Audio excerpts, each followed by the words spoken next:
The bartender grabbed him by the collar. "We don't serve crazy vets here. Get out before I call the cops." The veteran with PTSD didn't resist, just stumbled toward the door. 20 minutes later, the owner walked in from the back office, saw the security footage, and went pale. That's Corporal Jensen. He saved my father's life in Fallujah. Hey, welcome to Silent Courage Stories. Before we jump into this powerful story about respect, justice, and hidden heroes, drop a comment and tell us what city you're watching from. And hey, if you think stories like this should never be forgotten, hit that subscribe button and help us keep their memory alive. O'Malley's Bar sat on a corner in South Boston, its brick facade weathered by decades of harsh winters and salt air. Thursday night, around 9 o'clock, the usual crowd filled the space: construction workers, office staff, neighborhood regulars. The air thick with conversation and the smell of spilled beer. Daniel Jensen pushed through the heavy wooden door, and no one looked twice. 42 years old, gray streaking through unkempt hair, 3 days of stubble shadowing his jaw. His hands carried a slight tremor. His eyes moved constantly, checking the exit, scanning faces, mapping threats. It had been like this since Fallujah. Max padded beside him, a golden retriever wearing a red service vest with "Service Dog Do Not Pet" printed in white letters. Max helped Daniel through his PTSD episodes, grounding him when the past crashed into the present. Daniel moved quietly to the bar, chose the stool at the far end, back against the wall. Never leave your six exposed. The bartender, Tommy Collins, 28, thick-necked with gym-built arms, looked over and frowned. "Dog's gotta go." Daniel kept his voice level. "He's a service dog, legally allowed inside." Tommy's face reddened. "My bar, my rules. It's not your bar. I just want one beer, then I'll leave." Tommy slammed his palm on the bar. The sharp crack made Daniel flinch. His hands began trembling harder. Max pressed against his leg, sensing the anxiety spike. "What did I just say? Get out!" Daniel took a deep breath, heart rate climbing. Sweat beaded on his forehead. "Please, just one beer." Tommy lifted the bar gate and strode toward him. "Are you deaf?" I said, "Get out." Then it happened. Tommy's hand grabbed Daniel's collar. The sudden aggression, the physical contact. Daniel's mind snapped back to Fallujah. It wasn't Tommy anymore. It was an insurgent. The bar transformed into a bombed-out street. Daniel screamed, a primal, uncontrolled sound. He knocked over the stool, crashed to the floor. Max barked urgently. "This guy's insane!" Tommy shouted. "Another crazy vet!" Daniel was on his knees, hands clutching his head, rocking. "We're taking fire! Taking fire! Where's Johnson? Johnson!" The bar went silent. Everyone stared. No one intervened. Tommy hauled him up by the collar. "No room for psycho veterans here. Get yourself fixed." He dragged Daniel toward the door. Daniel didn't resist, his eyes vacant, still lost in Iraq. "I see you again. I'm calling the cops." Tommy shoved him through the door. Daniel hit the sidewalk hard. Max rushed to him, licking his face frantically. Inside, conversations resumed. A few people laughed. "PTSD guys are all like that. Should lock 'em up. Our tax dollars at work." Tommy rubbed his hands together, returning to the bar. Crazy bastard. Brought his mutt, too. 20 minutes later, footsteps echoed from the back office. Patrick O'Malley, the owner, 60 years old with gray hair and weathered features, emerged holding a security monitor tablet. "Tommy, what just happened?" "Some psycho vet, boss. PTSD case, I handled it." Patrick set the tablet on the bar. "Watch this." The footage showed everything. Tommy's aggression, Daniel's panic attack, the forceful ejection. Patrick's face drained of color. His hands started shaking.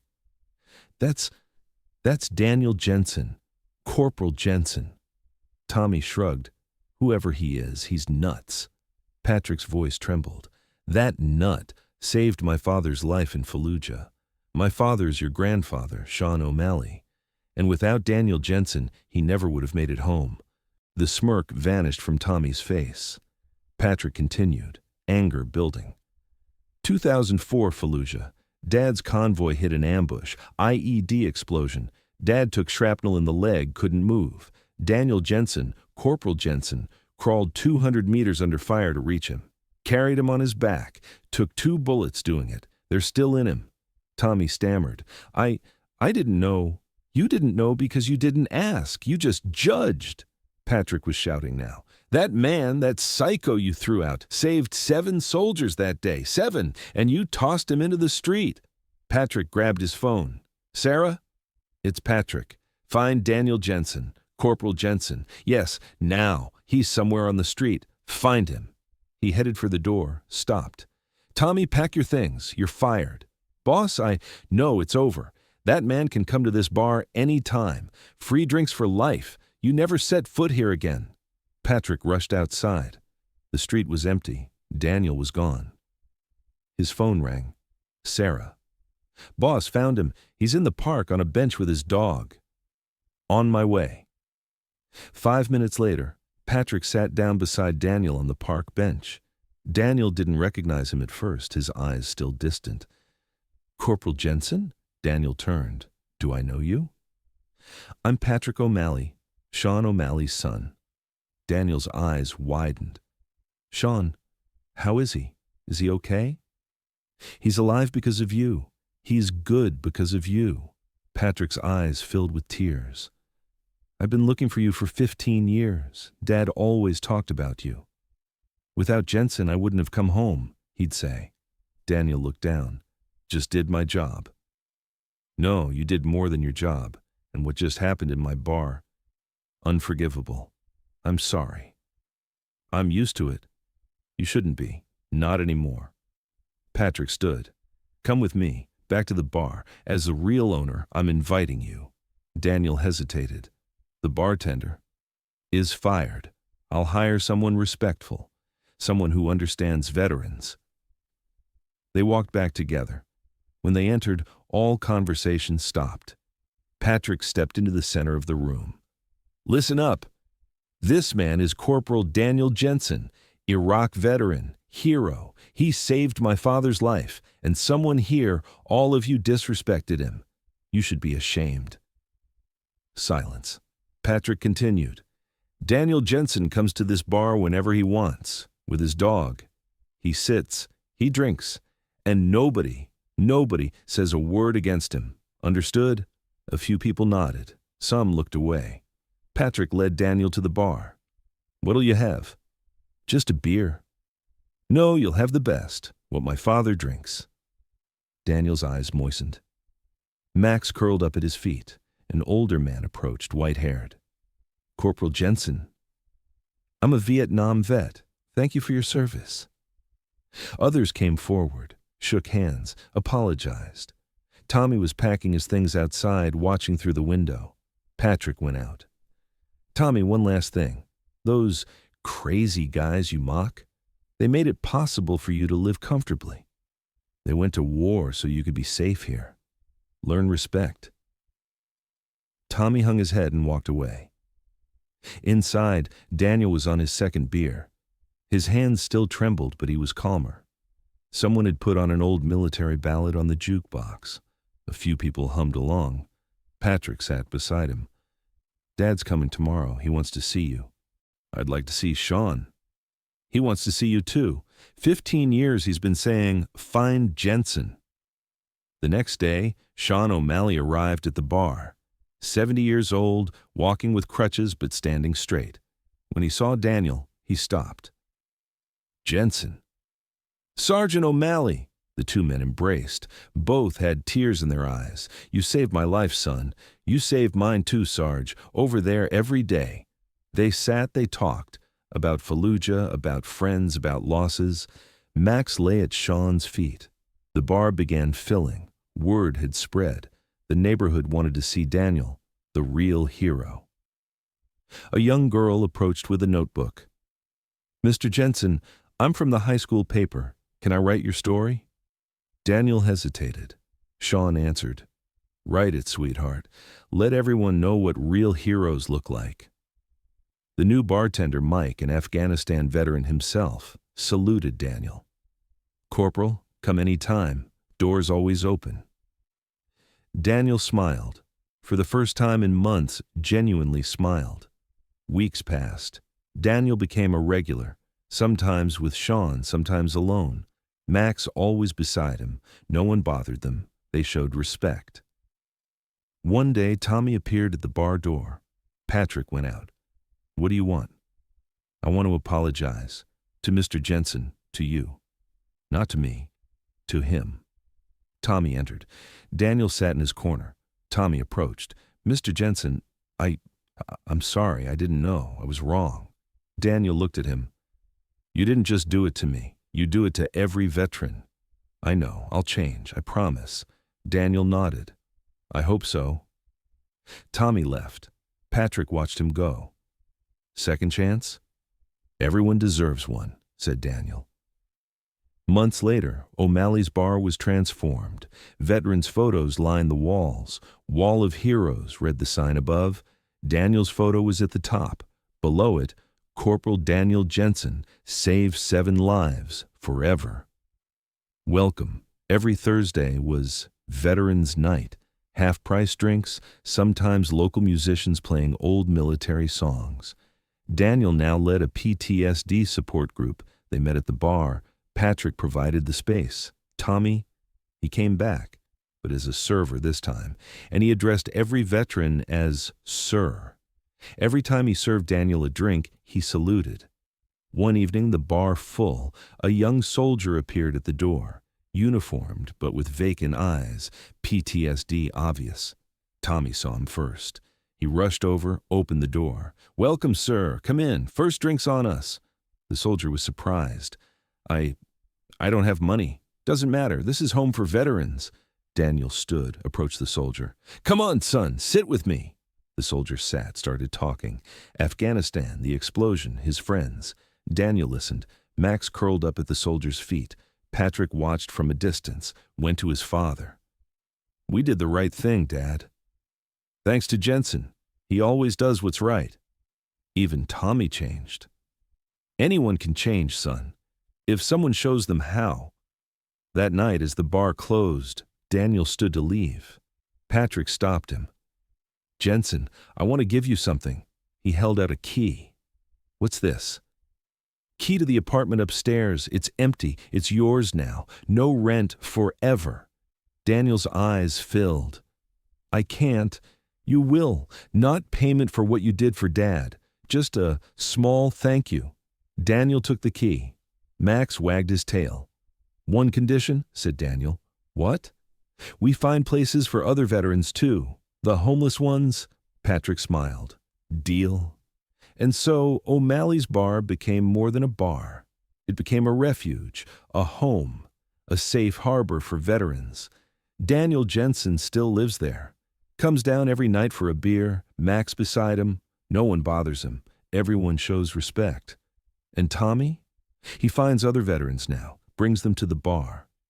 "It's safe here," he tells them. "It's home." The sign on the wall says it all.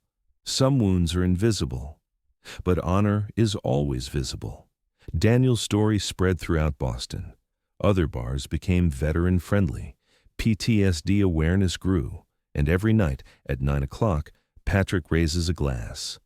To the fallen, to the returned, and to those among us. Everyone raises their glass.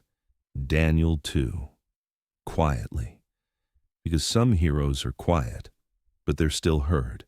As long as someone's listening, the transformation didn't happen overnight. It grew slowly, like trust rebuilt after betrayal. Other veterans began coming, first 1 or 2, then dozens, each with their own invisible wounds, their own stories. Patrick instituted a policy. Any veteran in crisis could come in, day or night. The back room became a quiet space where someone having a flashback could decompress. Mike, the new bartender, kept a list of therapists who specialized in combat PTSD. Daniel became something of an unofficial counselor. He never pushed, never pried. Just sat with his beer and Max at his feet, available. Veterans gravitated to him. They could tell he understood. One night, a young woman in Army fatigue stood at the door, hesitant. She'd been sexually assaulted on base, developed PTSD, been discharged. She'd heard about O'Malley's but wasn't sure if she belonged. Daniel saw her first. He walked over slowly, Max beside him. "It's okay," he said simply. "You're safe here." She broke down, crying. Daniel just stood there, patient, until she was ready to come in. Patrick's wife, Mary, who'd started helping at the bar, took the young woman under her wing. Word spread beyond Boston. A news crew wanted to do a story.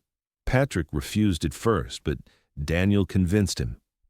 "Let them see," Daniel said. "Maybe other bars will follow." They did the interview. Daniel spoke simply about the need for understanding, for patience with veterans struggling to adjust. The segment aired nationally. Within weeks, Patrick received calls from bar owners across the country. "How did you do it? How did you create this space?" "I didn't," Patrick would answer. "Daniel Jensen did. By being here, by showing us what we were missing." Tommy, meanwhile, had enrolled in college, psychology major. He wanted to understand PTSD, wanted to help. He still worked at the bar part-time, and every shift was a lesson in humility and respect. One evening, 2 years after that first incident, Tommy was closing up when he found Daniel still at the bar, staring at an old photo. "My squad," Daniel said quietly. "Seven of us in this picture. I'm the only one left." Tommy didn't know what to say, so he just stood there, bearing witness.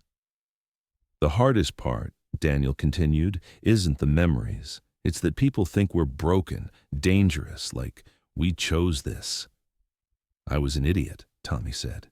"You were ignorant. There's a difference. You learned." Tommy pulled up a stool. "Tell me about them, your squad." Daniel looked at him for a long moment, then began talking. About Johnson, who could make anyone laugh even in a firefight. About Martinez, who carried extra water for the Iraqi kids. About Williams, who sang off-key but with so much heart no one minded. Tommy listened until dawn. When Daniel finally stopped talking, Tommy had tears streaming down his face.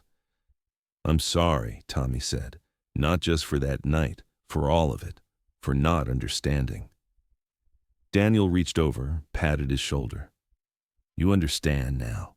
That's what matters." The bar became a model. The VA started referring veterans there. Social workers brought clients who needed a safe space to practice being in public again. Patrick never charged them. "They paid already," he'd say. One day the mayor visited. Election year, wanted a photo op. Patrick refused. "This isn't about politics," he said. "This is about people." But he did accept a grant to expand. The building next door was for sale. Patrick bought it, turned it into transitional housing for homeless veterans. 8 small apartments, clean and simple. Daniel oversaw it, made sure everyone felt welcome. Max became the unofficial therapy dog for the whole building. He had an uncanny ability to sense when someone was struggling, would go sit with them until the crisis passed. Sean O'Malley, despite his age, started coming every day. He and the other Vietnam vets formed an informal council, helping younger veterans navigate the VA system, finding jobs, reconnecting with families. "We've been where you are," Sean would tell them. "Different war, same wounds." 5 years after that night when Tommy threw Daniel out, O'Malley's bar was unrecognizable. It wasn't just a bar anymore. It was a community center, a support network, a place of healing. The wall of photos had grown to cover 3 walls. Each picture had a story. Each story mattered. Daniel still sat in the same corner, still drank the same beer. But now he wasn't alone. The corner had become known as Jensen's Corner, where veterans knew they could sit and not have to explain themselves. One night, Patrick found Daniel looking at the photo wall. "You did this," Patrick said. "Number we all did. But it started with you." Daniel shook his head. It started with your father. In Fallujah. When he didn't leave me behind after I got shot. That's what this is about, not leaving anyone behind. Patrick looked at the packed bar, veterans and civilians mingling. No judgment, no fear. No one gets left behind here, he said. No, Daniel agreed. Not anymore.